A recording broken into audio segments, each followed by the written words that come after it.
Hello दोस्तों, आप कैसे हैं? उम्मीद करता हूं कि आप बहुत अच्छे होंगे। दोस्तों, आज हम इस वीडियो में जानने वाले हैं 2022 के भोजपुरी के टॉप 10 गाने के बारे में, जिसका यूट्यूब पे व्यूज 2022 के सभी भोजपुरी गाने के व्यूज से ज्यादा है। तो चलिए बिना समय गंवाए वीडियो को स्टार्ट करते हैं। हमारे लिस्ट के नंबर 10 पे आने वाले गाने का नाम है तबला, जो सारेगामा हम भोजपुरी पे रिलीज किया गया था, जिसको खेसारी लाल और शिल्पी राज ने दोनों मिलकर इस गाने को गाए थे। अभी तक इस गाने पे 2022 में 63 मिलियन व्यूज मिला है। इसी के साथ 1 मिलियन लाइक भी इस गाने को मिला है।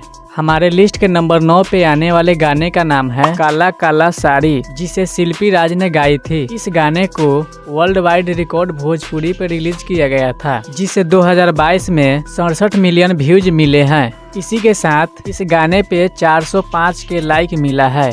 अब हमारे लिस्ट के नंबर 8 पे आने वाले गाने का नाम है हरी हरी ओढ़नी, जिसे पवन सिंह और अनुपमा यादव ने मिलकर गाए थे।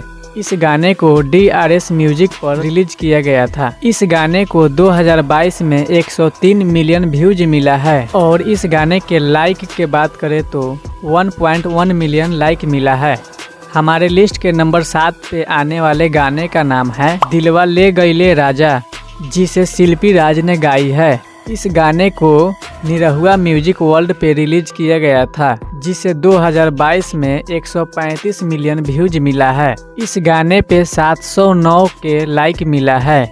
हमारे लिस्ट के नंबर 6 पर आने वाले गाने का नाम है लाल घाघरा, जिसे सारेगामा हम भोजपुरी पे रिलीज किया गया था, जिसे पवन सिंह और शिल्पी राज दोनों मिलकर गाए थे। इस गाने को 2022 में 140 मिलियन व्यूज मिला है और इसी के साथ 1.8 मिलियन लाइक मिला है। अब हमारे लिस्ट के नंबर 5 पे आने वाले गाने का नाम है रेलिया रे, जिसे शिल्पी राज ने गाई है। इस गाने को वर्ल्ड वाइड रिकॉर्ड भोजपुरी से रिलीज किया गया था, जिसे 2022 में 178 मिलियन व्यूज मिला है और इस गाने पे 772 के लाइक मिला है।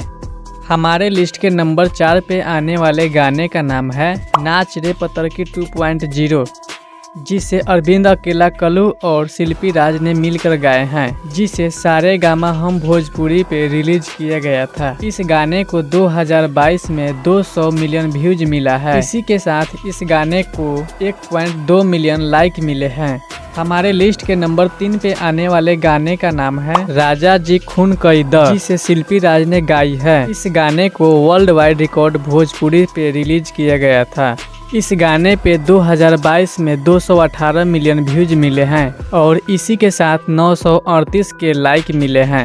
अब हमारे नंबर 2 पे आने वाले गाने का नाम है नथुनिया, जिसे खेसारी लाल यादव और प्रियंका सिंह ने मिलकर गाए हैं। इस गाने को सारेगामा हम भोजपुरी पे रिलीज किया गया था। इस गाने पे 2022 में 265 मिलियन व्यूज मिले हैं और इसी के साथ 1.9 मिलियन लाइक मिले हैं।